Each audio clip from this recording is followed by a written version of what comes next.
अल्हम्दुलिल्लाह अल्हम्दुलिवलिय्यिहि वस्सलातु अला नबिय्यिहि व अला आलिहि व सहबिहि अल-मुतअद्दिबीन बिआदाबिहि। अम्मा बअदु अऊज़ु बिल्लाहि मिनश शैतानिर रजीम। बिस्मिल्लाहिर रहमानिर रहीम। वमा उबर्रिउ नफ्सी इन्नन नफ्स लअम्मारतुम बिस्सूइ इल्ला मा रहिम रब्बी इन्न रब्बी गफूरुर रहीम। 12वां पारा मुकम्मल हुआ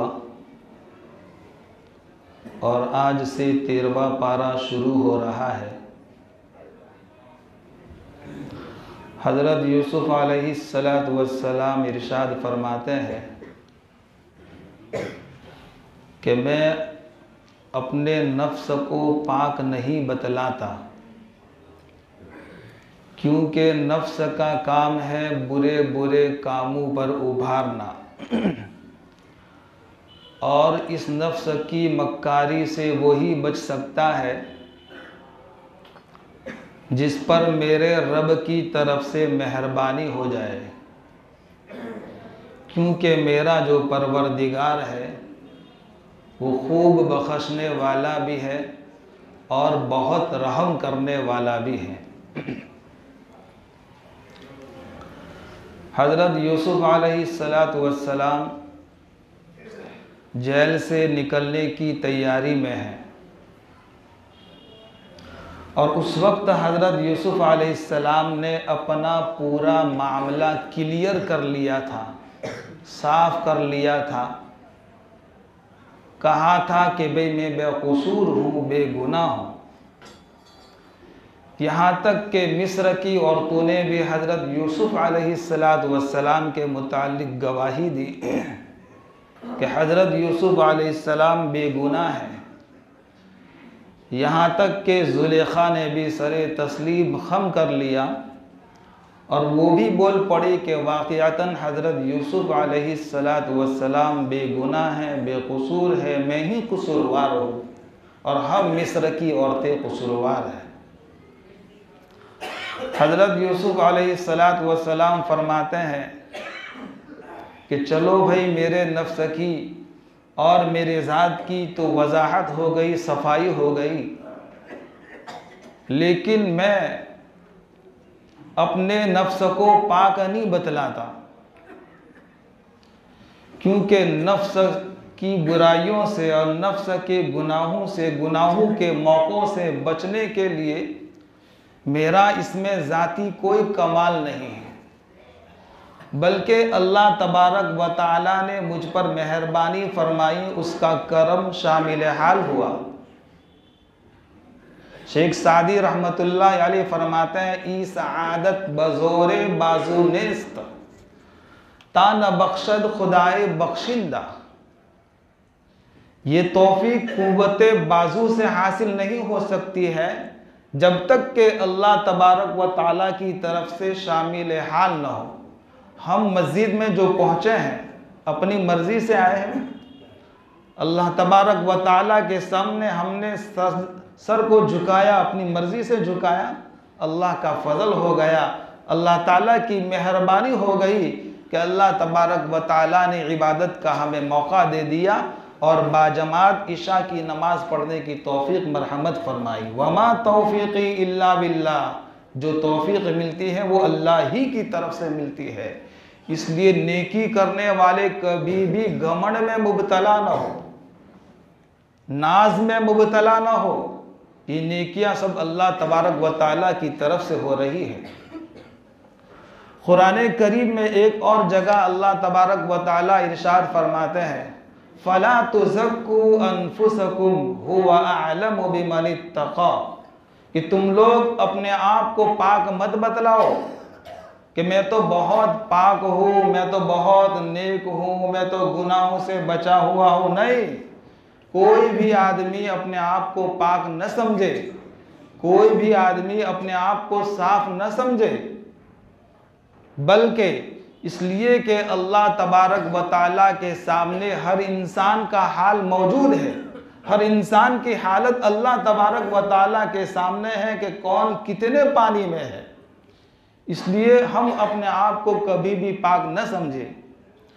तो हज़रत यूसुफ अलैहिस्सलातु वस्सलाम इस आयत मुबारका में यही कह रहे हैं कि मैं जो गुनाहों से बचा हुआ हूँ, इसमें मेरा ज़ाती कोई कमाल नहीं है, बल्कि अल्लाह तबारक व ताला ने मुझ पर मेहरबानी फरमाई। इसलिए कि नफ्स का काम है बुरे बुरे कामों पर उभारना। एक हदीस शरीफ है जिसमें रहमते दो आलम सल्लल्लाहु अलैहि वसल्लम इरशाद फरमाते हैं कि सहाबाए किराम के सामने अल्लाह के रसूल सल्लल्लाहु अलैहि वसल्लम ने ये बात कही, अरे भाई, तुम्हारा एक दोस्त है, तुम्हारा एक रफ़ीक है, तुम्हारा एक हम सफ़र है, और वो तुम्हारा हम सफ़र बड़ा अजीब व गरीब है। कि कैसे? फरमाया कि तुम अपने दोस्त को खिलाओगे, अपने दोस्त को कपड़ा पहनाओगे, अपने दोस्त की हर तमन्ना को पूरा करोगे, उसे हर तरह की तुम सहूलत दोगे, तो तुम्हारा ये नफ्स जो है वो तुमको तकलीफ, परेशानी और मुसीबतें पहुंचाने के दर पे रहेगा। है ना भाई अजीब दोस्त, कि तुम उसको कपड़े पहनाओगे, उसे तुम इज्जत दोगे, उसको तुम खाना खिलाओगे और उसकी हर हर तमन्ना पूरी करोगे, तो ये दोस्त तुमको मुसीबत के घड़े पर खड़ा कर देगा, मुसीबत से हमकनार तुमको कर देगा। कैसा अजीब दोस्त है।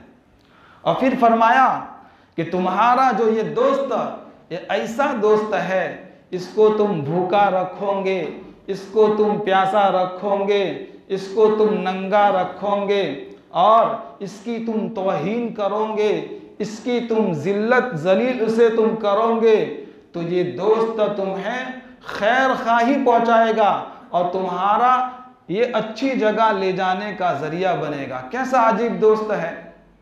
कौन है वो दोस्त? रहमते दो आलम सल्लल्लाहु अलैहि वसल्लम ने इरशाद फरमाया, खुदाए पाक की कसम, जिसके कब्जे में मेरी जान है, वो तुम्हारा जो अजीब व गरीब दोस्त, वो तुम्हारा नफ्स है, वो तुम्हारा नफ्स है। बायजीद बुस्तामी रहमतुल्लाह अलैहि ने अल्लाह तबारक व ताला से पूछा, कैफ असिलु इलैका, ऐ अल्लाह, मैं आप तक कैसे पहुंच सकता हूं, आपका ताल्लुक मुझे कैसे मिलेगा? तो आप अल्लाह तबारक व ताला ने कहा, दा नफ्सक व ताल, नफ्स को तू छोड़ दे और मुझ तक आ जा, मेरे पास आ जा। एक बुजुर्ग फरमाते हैं कि जन्नत 2 कदम है। कितने कदम है? जन्नत 2 कदम है। एक कदम तुम अपने नफ्स पर रख दो तो तुम्हारा दूसरा कदम खुद ब खुद कहाँ होगा भाई? जन्नत के अंदर होगा। अल्लाह तबारक व ताला की रजामंदी तक तुम्हारा यह कदम तुमको पहुंचा देगा। इसलिए अल्लाह के रसूल सल्लल्लाहु अलैहि वसल्लम ने बड़ी अजीब व गरीब बात इरशाद फरमाई और दोस्त की वजाहत कर दी। अभी रमज़ान का महीना 1.5 महीने के अंदर आ रहा है भाई, दुआ सबने याद कर ली, अल्लाहुम्मा बारिक लना फी रजब व शाबान व बल्लिगना रमज़ान। हज़रत मौलाना अख्तर मेमन रहमतुल्लाह अलैह लिखते हैं, जो आदमी कसरत करेगा तो रमज़ान तक इंशाअल्लाह उसे मौत नहीं आएगी। तो तोबा का मौका है कि 2 महीने में हम अच्छी तरह तोबा कर ले ताकि रमज़ान की अच्छी तरह तैयारियां हो सके। जब रजब का महीना आता था, रहमते दो आलम सल्लल्लाहु अलैहि वसल्लम अपना बिस्तर लपेट लेते थे। रोज़ों में कसर, अय्याम में 20-3 रोज़े तो हर महीने रखते थे, लेकिन इन महीनों में आप रोज़ों की कसरत कर लेते थे। शाबान में तो और ज़्यादा कसरत करते, मेहमान आ रहा है, उसका इस्तकबाल करना है। इसलिए दोस्तों, इस लाइन के जितने भी मसाइल है और फ़ज़ाइल है, इनको हम जानेंगे, करेंगे तो इंशाअल्लाह रमज़ान को अच्छी तरह वसूल करना क्या हो जाएगा? आसान हो जाएगा। जब तक हम जानेंगे नहीं, जहालत का हम शिकार रहेंगे। और जहालत का क्या हाल होता है? एक लतीफ़ा है, एक मौलाना साहब ने जुमा के अंदर तकरीर की और कहा कि देखो भाई, रमज़ान भाई आने वाले हैं और उस वक्त तुमको, और ये कहाँ से आएंगे बोलो? मगरिब से आएंगे, इस तरफ से आएंगे, तो वो रमज़ान भाई जब भी आ जावे, तुमको सुबह से शाम तक भूखा रहना है, प्यासा रहना है, हर तरह की चीज़ों से तुमको दूर रहना है। अच्छा, फिर दूसरे दिन वो सारे लकड़ियाँ वगैरह लेकर के इस तरफ को चले के वे रमज़ान भाई आवे नहीं और हमको भूखा रहना पड़े नहीं। तो सारे लकड़ियाँ लेकर के गए, तो एक ऊँट सवार आ रहा था। पूछा, ये तेरा नाम क्या है? कहा क्या रमज़ान भाई। तो इतना मारा बेचारा वो दोबारा अपने रास्ते पर चला गया। दूसरे दिन मौलाना के पास आए, कहा कि हजरत हमने तो रमज़ान भाई को भगा दिया, अब हमको भूखा रहने की कोई ज़रूरत। अरे कैसे? कहा कैसे? अरे भाई वो नहीं, वो तो ऊपर आता है, नीचे नहीं आता। चांद नजर आवे तो समझो कि तुमको रोज़ा रखना है, भूखा रहना है, प्यासा, अल्लाह की रज़ा के लिए। खैर, तो हम इंशाअल्लाह रमज़ान से पहले इस लाइन की बातों को क्या कर लेंगे भाई, याद कर लेंगे, ज़हन नशीन कर लेंगे। इस लाइन के फ़ज़ाइल हज़रत शेख ने लिखे हैं, तो हम इसकी अभी से क्या करेंगे भाई, तैयारियां करेंगे। तो रमज़ान के महीने में पता चल जाता है, आदमी भूखा रहता है तो नेकी करने की तौफीक होती है। कभी मैं कुरान पढ़ूँ, तस्बीहात पढ़ूँ, अल्लाह के रास्ते में जा करके अल्लाह की मोहब्बत को दिलों में बसाऊं, लोगों तक दीन को पहुंचाऊं, ये सारी बातें आदमी के दिलो दिमाग में आती है। और जैसे ही इफ्तारी होती है और फिर खाना खा लेते हैं तो नफ्स अंगड़ाई लेता है, और फिर नफ्स कहता है कि चलो बाहर घूमे, बाहर फिरे, बाहर ये करे और सैर व तफरी करे। तो नफ्स जब खा लेता है तो इस किस्म की सुझाता है।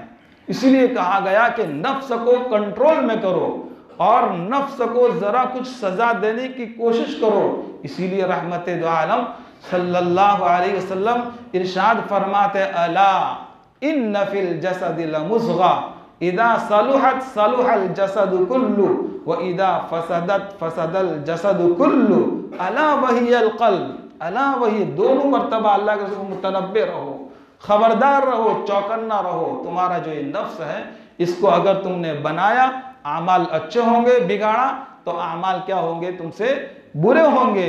इसलिए हम नफ्स की इंशाअल्लाह निगरानी करते रहेंगे। कुरान मुकद्दस के अंदर 3 नफ्सों का तज़किरा बतलाया है, 3 नफ्स का जिक्र किया है। एक नफ्स है नफ्स अम्मारा, जो ऊपर आया, इन्नन नफ्स लअम्मारतुम बिस्सू। नफ्स अम्मारा किसे कहते हैं? कहा कि नफ्स अम्मारा ये हर वक्त इंसान को गुनाहों की तरफ आमादा करता है और तरह तरह के वसाविस दिलों में डालता है, जिसकी वजह से आदमी को गुनाह करने का मन करता है और इसी तरह गाली बोलने का मन करता है, मोबाइल के गलत इस्तेमाल का मन करता है। तो ये नफ्स अम्मारा की वजह से होता है। इसीलिए हजरत यूसुफ अलैहिस्सलाम फरमाते हैं कि नफ्स अम्मारा ये हर वक्त बुराई की तलकीन करता है और इसकी मक्कारियों से वही बच सकता है जिस पर मेरा रब मेहरबानी करता है। इसलिए नफ्स अम्मारा इसको कहा जाता है।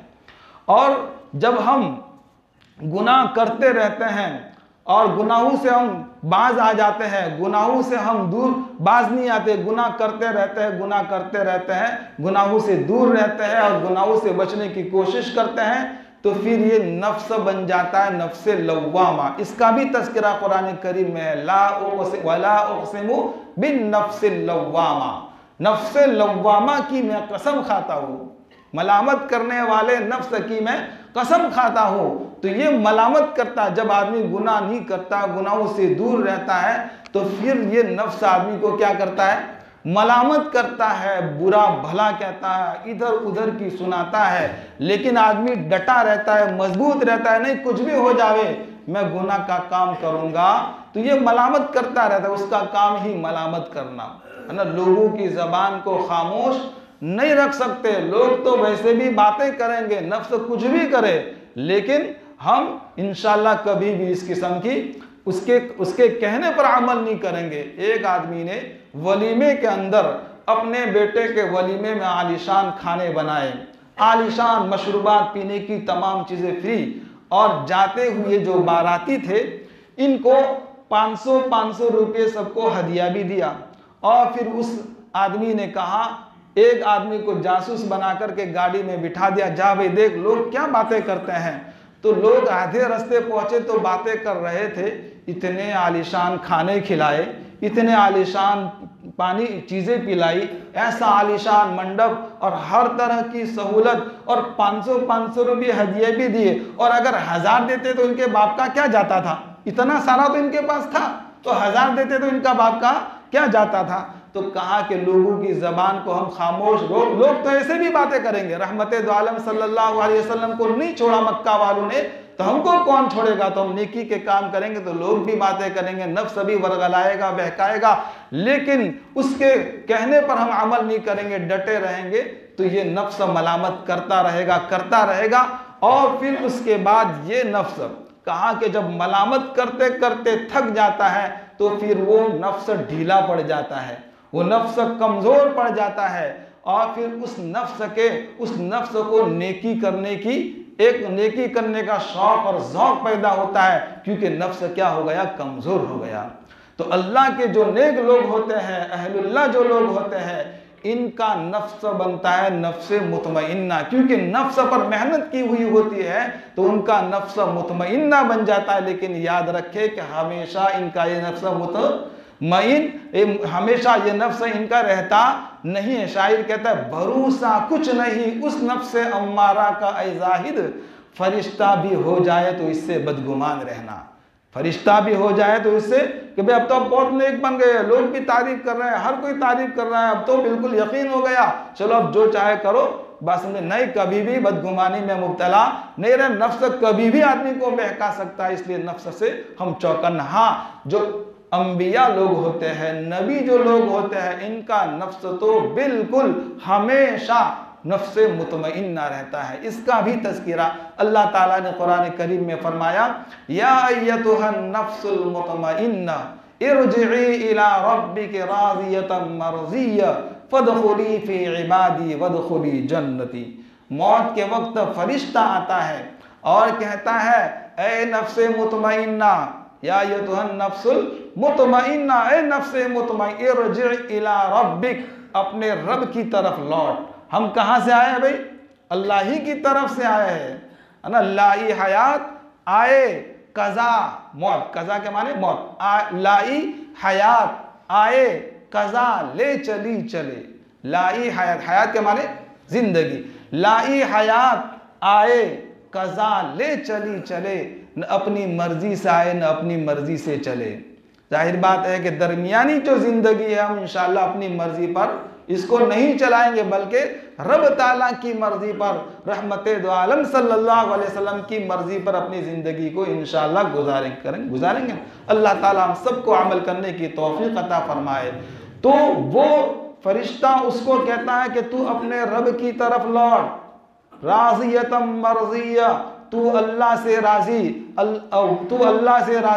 अल्लाह तुझसे राजी हो गया। फदखुली फी इबादी, नेक लोगों में तू शामिल हो जा। फदखुली फी जन्नती, जन्नत में तू दाखिल हो जा। तो दोस्तों, नेकी के साथ हम जिंदगी गुजारे। हम क्या समझते हैं कि बस हमेशा नेक रहेंगे, अब गुनाह होएंगे, लेकिन हम क्या करते रहेंगे भाई, तौबा करते रहेंगे, तो इंशाअल्लाह अल्लाह तबारक व तआला हमसे क्या हो जाएंगे भाई, राजी हो जाएंगे। तो अल्लाह तबारक व तआला ने हजरत यूसुफ अलैहिस्सलातु वस्सलाम को जो नफ्स अता फरमाया था, वो नफ्स मुतमइन्ना था, ऐसा नफ्स पाकीज़ा था, गुनाहों से ऐसा दूर, ऐसा पाक कि कभी भी गुनाह का हजरत यूसुफ अलैहिस्सलाम को ख्याल आया। हालांकि गोल्डन चांस इतने मिले, अगर मेरे और आपको मिल जाते तो कभी हम इसको बिल्कुल, कहाँ हजरत यूसुफ अलैहिस्सलाम को अल्लाह तबारक व तआला ने ऐसा नफ्स अता फरमाया। चुनांचे बादशाह सलामत को जब पता चला कि भाई उस आदमी ने मुझे मेरे ख्वाब की ताबीर बतलाई है, उसको मेरे दरबार में हाजिर करो, तो वो कासिद जेल के अंदर आया और कहने लगा, बादशाह सलामत आपको याद कर रहे हैं, चलिए फटाफट। तो हज़रत यूसुफ अलैहिस्सलाम ने सबसे पहले गुस्ल किया, गुस्ल करके इनके पास जो अच्छे कपड़े थे वो पहने, साथियों को, जेल के दूसरे जो साथी थे, कैदी थे, सबको जमा किया, सबसे मुआनका किया, और फिर इज्तिमाई हज़रत यूसुफ अलैहिस्सलाम ने दुआ भी की। ऐसा नहीं कि अब जेल से निकल रहे हैं तो साथियों को भूल गए, नहीं, बल्कि नम आंखों के साथ हज़रत यूसुफ अलैहिस्सलाम आखिरी मुलाकात भी कर रहे हैं और कह रहे हैं कि भाई अब मुझे बादशाह सलामत याद कर रहे हैं, मुझे जाना पड़ेगा, लेकिन इंशाअल्लाह मैं भी बादशाह बनने वाला हूँ, एक वक्त आएगा, कहा कि तुम लोगों को भी जेल से छुट्टी करवा दूंगा, घबराओ मत, इत्मीनान रखो। तो सारे साथी नम आंखों के साथ हजरत यूसुफ अलैहिस्सलाम को अलविदा कह रहे हैं। चुनांचे बादशाह ने कहा भाई मैं तो उसको अपनी ज़ात के लिए खालिस कर दूंगा और अपना एक प्राइवेट सेक्रेटरी बना दूंगा, जल्दी आ जावे तो सही।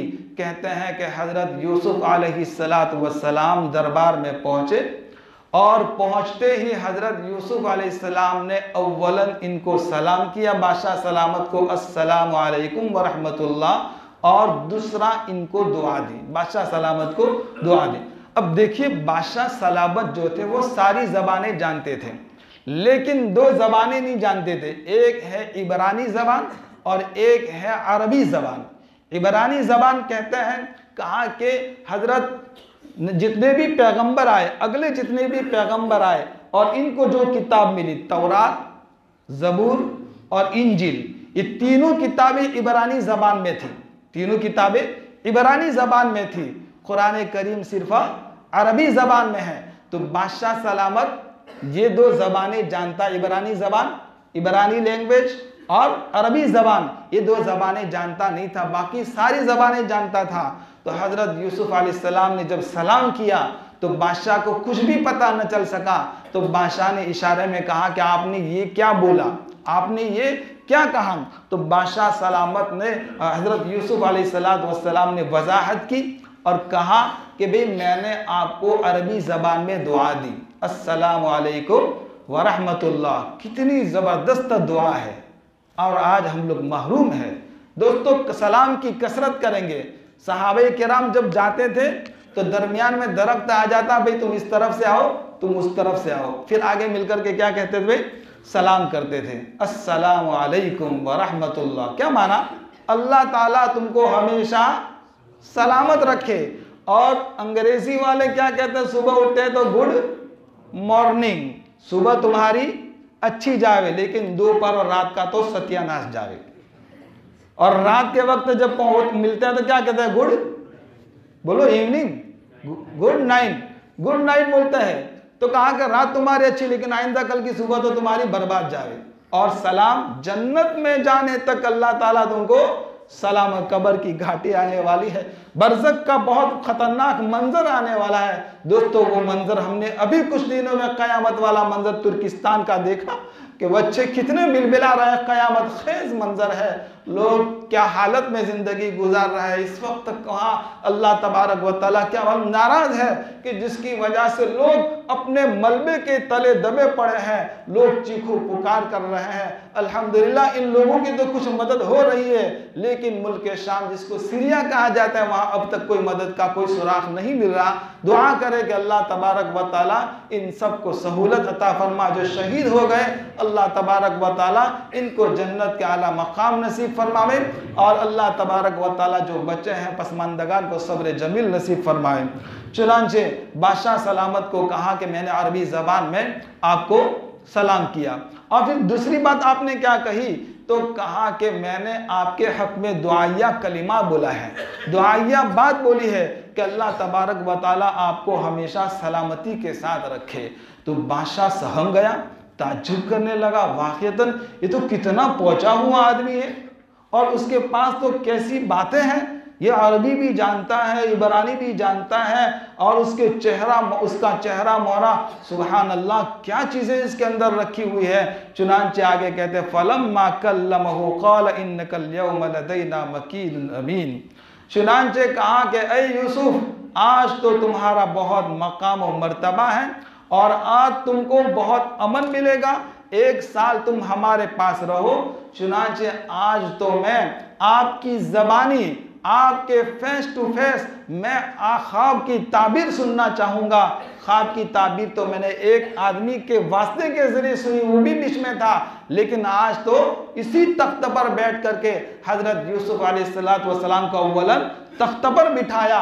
और देखिए अल्लाह तबारक व तआला की शान कैसी है कि इससे पहले तो हज़रत यूसुफ अलैहिस्सलाम को भाइयों ने कुएं में डाला था। आपका इम्तिहान करीब है, 4 सफ़े बाकी है, 5 सफ़े बाकी, उसके बाद इम्तिहान लूंगा। मैंने शुरू में कहा था ना कि आपका एग्जाम होगा, जो भी पास होगा इसको 10 रुपए का और इंशाल्लाह हदिया तो कोई भी थोड़ा हो बड़ा हदिया होता है, इनाम होता है। खैर मैं अपनी ताकत के मुताबिक दूंगा।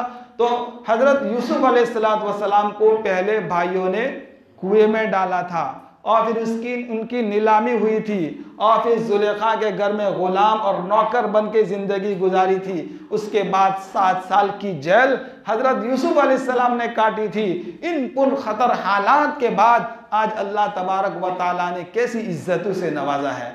तो दोस्तों, इन्ना मअल उस्रि युस्रा, मुश्किलात के बाद आसानी आती है। जब भी कोई मुश्किल आ जावे, सब्र से चलते रहे, सब्र करते रहे, इंशाअल्लाह ये सारे हालात छटेंगे और हालात हमारे क्या होंगे भाई, दुरुस्त होंगे। तो हजरत यूसुफ अलैहिस्सलाम ने कहा, बादशाह सलामत, शुरू के जो 7 साल है, उन 7 सालों में खूब बारिश होगी, खूब बरसात होगी, लोग निहाल हो जाएंगे और हरियाली हर तरफ आएगी। और फिर उसके बाद दूसरे जो 7 साल यानी 8वां साल जब शुरू होगा तो दुकाळ पड़ेगा, कहत पड़ेगा, लोग हर दाने दाने के एतबार से मोहताज हो जाएंगे। तो बादशाह सलामत कंफ्यूज हो गया, कहा कि ए यूसुफ, ये सब कैसे करेंगे? तो हजरत यूसुफ अलैहिस्सलाम ने कहा, बादशाह सलामत, आप मिस्र में ऐलान कर दो और कहो कि खूब लोग खेती करे, खूब लोग जो नाकाबिले काश्त जमीन है, जो सरकारी जमीन आज तक किसी ने कुछ बोया नहीं, वहां पर भी बोए, खूब मेहनत करे, कोई सुस्ती ना करे, है ना। आज मेहनत करेंगे तो कल खाएंगे। जवानी में अगर हमने मेहनत की है तो इंशाल्लाह बुढ़ापे में ये सारी चीजें क्या आती है, सबब के दर्जे में, है ना। तवक्कुल ये नहीं कि बस अल्लाह 24 घंटे अल्लाह करते रहो, नहीं, बल्कि बोलो दुनियावी एतबार से भी हम काम करें ताकि हम किसी के मोहताज न रहे, हम किसी के हदियों पर नजर न करें और कोई हमको ये देगा वो देगा, नहीं, बस अल्लाह ही की जात पर हमारा भरोसा होना चाहिए। अल्लाह ही हमको पालेगा और पालता ही है। अल्लाह दूसरों को पालता है तो अल्लाह हमको नहीं पालेगा। एक सहाबी इस्तिंजा कर रहे थे, दौरान इस्तिंजा चूहा अशरफिया डालता गया और आखिर में एक थैली भी डाल गया। एक थैली भी, ये दलालत गैर लफ्जिया अक़लिया है, जो उलमा है वो जानते हैं। चुनांचे वो सहाबी सारे पैसे लेकर के, तकरीबन 16 दिरहम थे, वो लेकर के रहमत दो आलम सल्लल्लाहु अलैहि वसल्लम की खिदमत में हाजिर हुए। कहा कि या रसूल अल्लाह, इस्तिंजा के दौरान चूहा ये अशरफिया डाल गया है, पैसे डाल गया, क्या मैं इस्तेमाल कर सकता हूँ? कहा कि हाँ, अल्लाह तबारक व ताला ने आपके लिए अपने खजाने गैब से रोजी का इंतजाम किया है। सहाबाए किराम को रोजी कहाँ से मिला करती थी, वे बोलो, बिलों से। और हमारी रोजी कहाँ जाती है? लाइट बिल, घर bill, vera bill, phone bill, है ना। इन सारे बिलों को देख करके फिर दिल क्या होता है? परेशान होता है। क्यों? दिल को हमने बनाया नहीं। अगर दिल को हम बनाएंगे तो इंशाल्लाह कितने भी आसमान सोने का, आसमान लोहे का बन जावे, जमीन तांबे की बन जाए, एक कतरा भी न टपके और जमीन भी बेवफा हो जाए, एक चीज भी ना होगा, तब भी अल्लाह हमको पाल करके रहेगा, तब भी अल्लाह हमको खिला करके रहेगा। इसलिए महंगाई से डरना नहीं है। महंगाई किसकी तरफ से? अल्लाह ही की तरफ से। और इंशाल्लाह हालात भी सही दुरुस्त हालात भी किसकी तरफ से होंगे? अल्लाह ही की तरफ से होंगे। चुनांचे हजरत यूसुफ अलैहिस्सलातु वस्सलाम की जब ये सारी बातें बादशाह सलामत ने सुनी और फिर बादशाह सलामत तो बड़े खुश हो गए। चुनांचे कहा कि 7 साल खूब फरावानी होगी, खूब मेहनत करनी है और फिर उसके बाद 7 सालों में हम जो मेहनत करेंगे, जितने भी गोदाम है, जितने भी गोडाउन है, वो सारे भर डालो और जितने भी सरकारी गोडाउन इनको भी भर डालो। हाँ, खाने की जितनी खाने की जरूरत उतने दाने निकाल, बाकी खाने दाने भूसे में रखो। गेहूं की जो बाली होती है उसमें रखो, निकालोगे तो गेहूं क्या हो जाएंगे? खराब हो जाएंगे। क्यों? इसलिए कि 7 साल तक दुकाळ चलने वाला है, 7 साल तक कहसाली होने वाली है। चुनांचे कहते हैं कि चारों तरफ लोगों ने मेहनत करनी शुरू की और फिर उसके बाद हर कोई मेहनत कर रहा है। हजरत यूसुफ अलैहिस्सलातु वस्सलाम की इस टेक्निक से लोग भी खुश हो गए, बादशाह सलामत भी खुश हो गए और हजरत यूसुफ अलैहिस्सलाम हर एक के पास जाकर के लोगों को दिलासा दे रहे हैं, लोगों को बातें बता रहे हैं। चुनांचे हजरत यूसुफ अलैहिस्सलाम के सामने बादशाह ने कहा कि ये सब कैसे होगा? ये कौन करेगा? उसके लिए तो सलाहियत होनी चाहिए, उसके लिए मैनेजमेंट का तरीका उसके पास होना चाहिए। ये सब कौन करेगा? तो आगे हजरत यूसुफ अलैहिस्सलाम अपनी ज़बानी कहते हैं, क़ाल जअलनी अला ख़ज़ाइनिल अर्ज़ इन्नी हफ़ीज़ुन अलीम।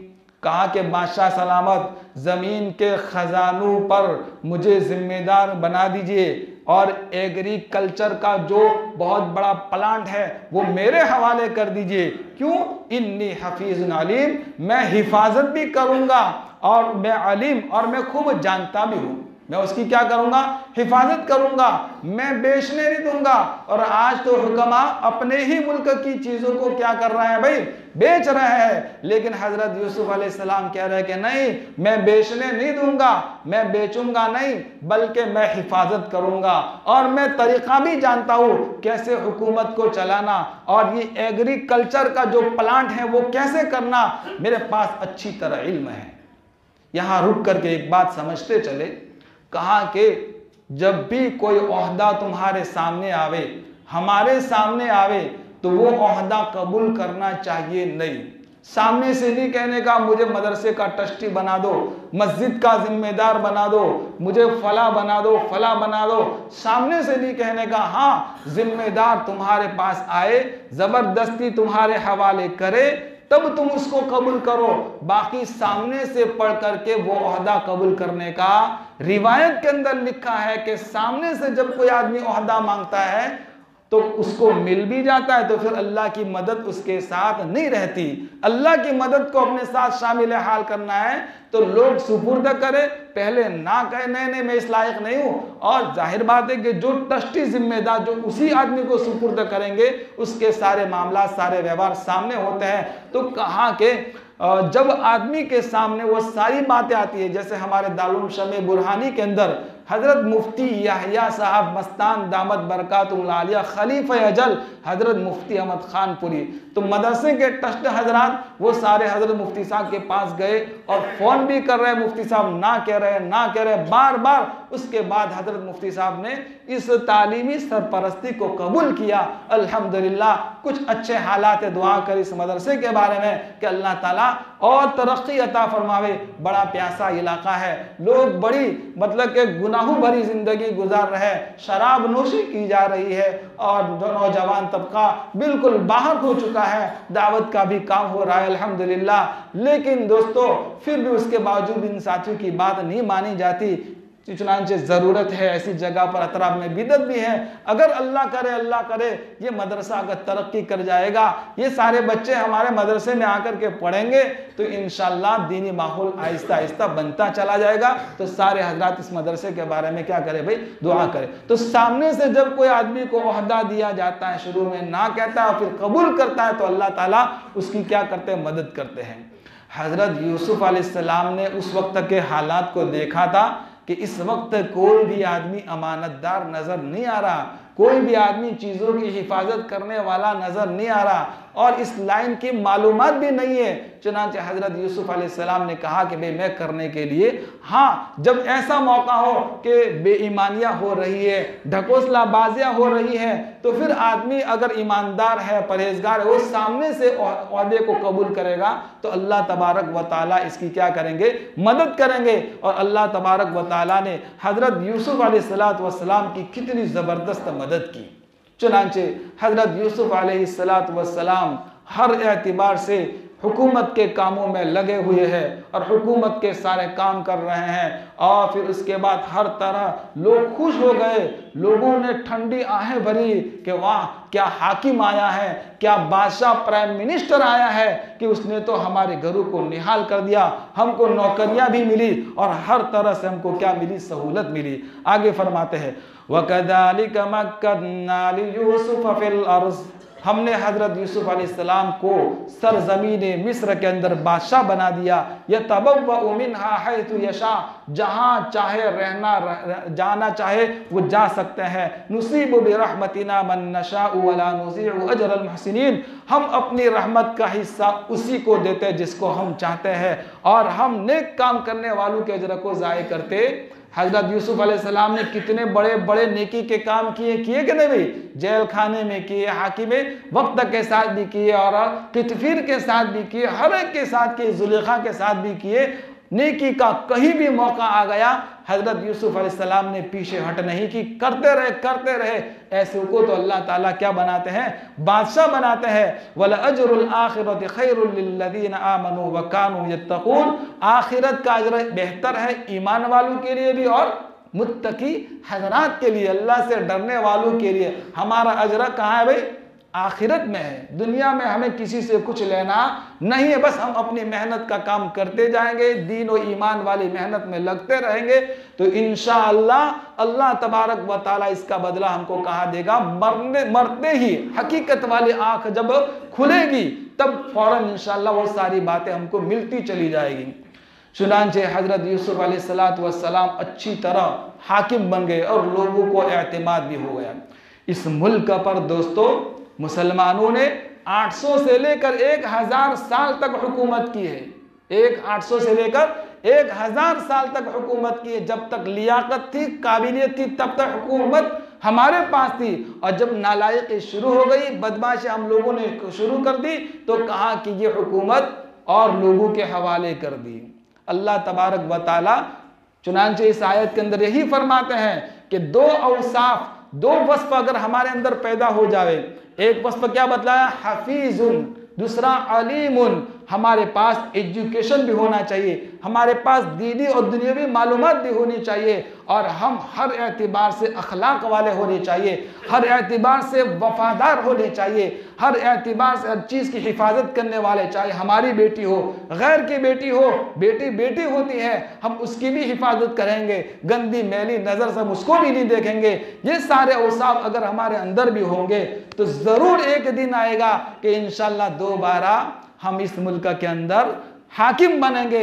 हजरत जी मौलाना यूसुफ साहब रहमतुल्लाह अलैह ने अपने एक मलफूज में लिखा है, ए लोगों, ए हिंदुस्तान के मुसलमानों, तुम पर एक वक्त वो आएगा, कहा कि ये हुकूमत वाले हुकूमत के लिए आपस में लड़ेंगे, एक दूसरे की कुर्सियां उछालेंगे और तुम्हारे सर पड़ेंगे, हाथ जोड़ेंगे। कहा कि अब हमसे संभलता, ये मुल्क हमसे संभलता, लो बाबू ये तुम्हारे हवाले है, तुम ले लो। लेकिन कब? जबकि हमारे अंदर अच्छे अखलाक होंगे, हमारे अंदर हर एक की हमदर्दी होगी, हर एक के साथ अखलाक से पेश आएंगे, हर एक के साथ मोहब्बत और भाईचारगी वाला मामला करेंगे, तो इंशाअल्लाह हम अपनी आंखों से इस मुल्क को दोबारा सुरखरू देखेंगे। ये हजरत जी मौलाना यूसुफ साहब रहमतुल्लाह अलैह ने अपने मलफूज में ये बात लिखी है। चुनांचे हजरत यूसुफ अलैहिस्सलातु वस्सलाम हर एतबार से माशाअल्लाह कामयाब हो गए, और उनकी फयाजी के और इनकी बोलो खुशहाली के पूरे मिस्र में चर्चे होने शुरू। मिस्र के लोग तो बैठे बैठे खा रहे हैं, इनको कोई टेंशन नहीं। लेकिन कहा कि ये दुकान सिर्फ मिस्र में नहीं था, बल्कि मिस्र के आजू बाजू भी था, मिस्र के आजू बाजू भी था। और फिर ये आजू बाजू हजरत यूसुफ अलैहिस्सलाम की फयाजी के, सखावत के चर्चे खूब फैले, यहाँ तक के कनान भी पहुँचे, फ़लस्तीन भी पहुँचे। सारे लोग कह रहे कि भाई ये सारी चीज़ें कहाँ मिलती हैं? तो कहा कि मिस्र के अंदर यूसुफ नाम का एक बादशाह बना हुआ है। चुनांचे जब वो सारी जिम्मेदारियाँ हजरत यूसुफ अलैहिस्सलाम के कंधे पर आई, और उस वक्त आई कहा कि बादशाह का आखिरी वक्त था। कौन? रैयान इब्ने उसैद का। उसने एक बहुत बड़ा जश्न किया, और जश्न के अंदर हजरत यूसुफ अलैहिस्सलाम के सर पर अपना जो ताज था वो रख दिया, और कलिमा पढ़ करके इस्लाम में दाखिल हुआ। और कुछ दिनों के बाद रैयान इब्ने उसैद का उसका क्या हो गया? इंतकाल हो गया। उसके कुछ महीनों के बाद उसका भी कितफीर, कौन? जुलेखा का घर वाला, जो कौन था? फाइनेंस मिनिस्टर था, नाणा मंत्री था, उसका भी क्या हो गया? इंतकाल हो गया। तो सारी जिम्मेदारी, सारा बोझ हजरत यूसुफ अलैहिस्सलाम के कंधों पर आ गया। चुनांचे हजरत यूसुफ अलैहिस्सलाम अल्लाह से मांगते रहे, करते रहे, लोगों की खिदमतें करते रहे, लोगों की खुशामदें करते रहे, ये करो वो करो, ये करो वो करो, करते रहोगे, अल्लाह ताला तुमको क्या करेगा? कामयाब करेगा। चुनांचे कनान के अंदर भी ये बात पहुंची, और फिर हजरत याकूब अलैहिस्सलाम के जो 11 भाई थे, कुल कितने भाई थे भाई? बोलो 12 भाई थे, कुल कितने थे? 12 भाई थे। एक आदमी के यहाँ पहला लड़का पैदा हुआ, लतीफ़ा, मौलवी साहब के पास आए, क्या नाम रखूं? कहा कि रहमतुल्लाह रख दे। दूसरे साल दूसरा लड़का पैदा हुआ कि क्या नाम रखूं मौलाना? तो कहा कि समीउल्लाह रख दे। तीसरा लड़का पैदा हुआ, क्या नाम रखूं? रहमतुल्लाह रख दे। चौथा लड़का पैदा हुआ, क्या नाम रखूं? किफ़ायतुल्लाह रख दे। पांचवा पैदा हुआ, क्या नाम रखूं? हिदायतुल्लाह रख दे। छठा पैदा हुआ, क्या नाम रखूं? वसीउल्लाह रख दे। सातवां पैदा हुआ, क्या नाम रखूं? समीउल्लाह रख दे। और नाम बता। फिर 10वां पैदा हुआ, क्या नाम रखूं? बसकर अल्लाह रख दे। अल्लाह अब तो बसकर स्कूल खोलने के, क्या स्कूल खोलने के, मदरसा खोलने का है, बस अब तो नाम रखो उसका बसकर अल्लाह, अल्लाह अब तो बसकर। चुनांचे हजरत याकूब अलैहिस्सलाम के कुल 11 बेटे थे और घर पर कितने थे? 12, और घर पर 11 थे, घर पर 11 थे। चुनांचे हजरत याकूब अलैहिस्सलाम ने कहा, अरे भाई अपने लोग कहत के शिकार है, बच्चे बिलबिला रहे हैं, खाने को दाना नहीं है, पानी को पीने के लिए पानी नहीं है, जाओ मिस्र में जाओ, बादशाह बड़ा अच्छा आया है, हो सकता है वहां से तुमको कुछ मिल जाए। तो ये सारे 10 भाई, 11 नहीं 10 भाई, एक बिन्यामीन तो हजरत याकूब अलैहिस्सलाम ने अपने पास ही रखा था, कहा कि जाओ तुम 10 और वहां से गल्ला वगैरह लेकर के आओ। हजरत यूसुफ अलैहिस्सलाम खुद अपने हाथों से इनको गल्ला तकसीम कर रहा है, राशन दे रहे लोगों को, खूब खाओ, खूब खेती करो, खूब खाओ, क्योंकि कहत का जमाना, खेती का कोई टाइम नहीं है। तो कहा कि वो सारे 10 भाई मिस्र भी पहुंचे। हजरत यूसुफ अलैहिस्सलाम ने उनको भी लाइन में खड़ा देखा। चुनांचे हजरत यूसुफ अलैहिस्सलाम वजा इख्वत यूसुफ, सारे भाई आए, फदखलू अलैहि, इनके पास पहुंचे, फअरफहुम, हजरत यूसुफ अलैहिस्सलाम इन 10 भाइयों को पहचान गए और कहने लगे, हाँ हाँ ये मेरे जो भाई है, इनको जमाने के सर्द व गर्म ने क्या हाल किया है, क्योंकि 40 साल के बाद मुलाकात हुई। 7 साल की उम्र में कहाँ डाला था? कुएं में डाला था, और आज 40 साल के बाद हजरत यूसुफ अलैहिस्सलाम की इन 10 भाइयों से मुलाकात हुई और इनको लाइन में खड़ा रखा, वो भी लाइन में सब खड़े, कुछ काना फुंसियां कर रहे हैं। चुनांचे हजरत यूसुफ अलैहिस्सलाम ने इनको बोले, इधर आओ, तुम कौन हो, कहाँ से आए हो, तुम्हारी बोली ये मिस्री मालूम नहीं होती, तुम मिस्र के मालूम नहीं हो, तो तुम लोग अलग हो। कहा कि हम लोग कनानी हैं। अच्छा तुम ये जबान कौन सी बोलते हो? तो कहा कि हम इब्रानी जबान बोलते हैं। अच्छा तुम्हारे अब्बा का क्या नाम है? तो कहा कि याकूब अलैहिस्सलाम। अच्छा कौन थे वो? तो कहा कि वो नबी पैगंबर है, नबी पैगंबर, हम पैगंबरों के बेटे हैं। लेकिन हजरत यूसुफ अलैहिस्सलाम तो सारी बातें जानते हैं, पता है, लेकिन हजरत यूसुफ अलैहिस्सलाम भाइयों को पूछ रहे हैं, अच्छा तुम्हारा वही एक और भी भाई है? कहा कि हाँ बिन्यामीन नाम का है। वो कहाँ है? कहा कि उसको तो हमारे अब्बा ने भेजा नहीं। क्यों भेजा नहीं? कहा एक बेटा था यूसुफ नाम का, उसको हमने कुएं में डाला था। हालांकि कौन है? हजरत यूसुफ अलैहिस्सलाम। हजरत यूसुफ अलैहिस्सलाम का एग्रीमेशन किया और सारी जांच पड़ताल की, तुम लोग जासूसी मालूम होते हो? कहा नहीं हम जासूसी नहीं है, बल्कि हम तो गल्ला लेने के लिए आए हैं। चुनांचे सारे भाइयों ने गल्ला लिया और हजरत यूसुफ अलैहिस्सलाम ने जो गल्ला पैक करने वाले थे, कहा कि सबको 1 ऊंट बराबर दो, 1 ऊंट, क्योंकि वो जानते थे कि मेरा अब्बा गरीब है, मेरे पैगंबर गरीब है, गरीब घराना है, खाने वाले बहुत है। तो कहा कि हर एक को 1 ऊंट बराबर गल्ला दे दो, सबके ऊंट बराबर। फिर उसके बाद अलग से बुला करके कहा कि देखो मेरा ये जो घराना है वो बड़ा गरीब घराना है, उनके पास पैसे नहीं होंगे, वो बेचारों ने बड़ी मुश्किल से पैसे जमा किए होंगे, वो सारी पूंजी लेकर के आए हैं। तो अव्वलन तो हजरत यूसुफ अलैहिस्सलाम ने सरकारी डिपार्टमेंट में वो पैसे जमा करवा दिए, बस समझे, और फिर उसको इनके गल्ले में दोबारा रख दिए, क्योंकि इनको दोबारा वापस भी बुलाना है। लेकिन दोस्तों याद रखे, वो मतलब ये नहीं कि भाई थे इसलिए दे दो, अब्बा थे इसलिए दे दो, ये तो सरकारी इमलाक थी, सरकारी। हजरत यूसुफ अलैहिस्सलाम ने अपने जेब के पैसे, सरकार में गल्ला तो सरकारी था, है ना, और अपने जेब के पैसे सरकार में क्या कर दिए? सरकार में जमा करवा दिए, है ना। ये है नबी के अखलाक, ये है पैगंबर के अखलाक। कहा के, और उस दौरान हजरत यूसुफ अलैहिस्सलाम भूखे भी रहे, उस दौरान हजरत यूसुफ अलैहिस्सलाम भूखे भी रहे, लेकिन कहा कि इन सारे भाइयों को खूब गल्ला दिया और ये सारे भाई गल्ला लेकर के क्या हुए भाई? रवाना हुए, खुशी खुशी रवाना हुए। और फिर उसके बाद कहने लगे अपने अब्बा को, तो ये सारी बातें बतलाएंगे, ऐसा अच्छा बादशाह है, ऐसा है वैसा है। अब्बा भी क्या हो जाएंगे? खुश हो जाएंगे। फिर दोबारा अपने बिन्यामीन को भी साथ में लाएंगे, क्योंकि ये गल्ला तो फौरन ख़त्म हो जाएगा। और ये दुकान कितने साल चलने वाला है? 7 साल तक चलने वाला है, तो फौरन ख़त्म हो जाएगा, पूंजी भी ख़त्म हो जाएगी। इसलिए सारी चीज़ें वापस भी कर दी, इनको गल्ला भी दिया। चुनांचे दूसरी मरतबा हज़रत याकूब अलैहिस्सलाम ने बिन्यामीन को भी साथ में भेजा, और फिर उसके बाद हज़रत बिन्यामीन को भी अपने पास रखा। फिर बगैर बिन्यामीन के गए, हज़रत याकूब अलैहिस्सलाम ने क्या बातें सुनाई, और फिर उसके बाद हज़रत यूसुफ अलैहिस्सलाम को क्या मकाम दिया, और फिर उसके बाद वो सारी बात इंशाअल्लाह आइंदा की मजलिस में आएगी। अल्लाह तबारक व तआला हम सबको अमल करने की तौफीक अता फरमाए। थोड़ी मुख्तसर सी दुआ हो जाए। अल्हम्दुलिल्लाहि रब्बिल आलमीन, अल्लाहुम्मा ला उहसी सनाअन अलैका अंत कमा अथनैत अला नफ्सी।